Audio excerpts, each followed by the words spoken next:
Iran national security council confirm death of its chief Ali Larijani স্বাভাবিকভাবে মারা যাননি, তিনি এয়ার স্ট্রাইকে হত্যা হয়েছেন। বিশ্বজুড়ে বড় মিডিয়ায় এই খবর এসেছে। খামেনির পক্ষ থেকে প্রতিশোধের হুমকি দেওয়া হয়েছে।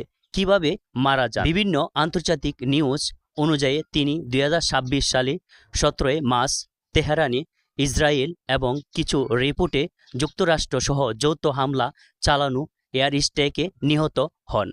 ওই হামলায় তার সাথে তার ছেলে ও নিরাপত্তা রক্ষীরাও নিহত হন বলে জানানো হয়েছে।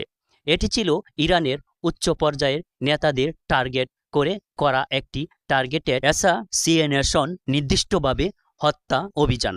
বিমান মিসাইল হামলার মাধ্যমে তাকে হত্যা করা হয়েছে। এটা কোনো স্বাভাবিক মৃত্যু না, বরং সরাসরি হামলায় নিহত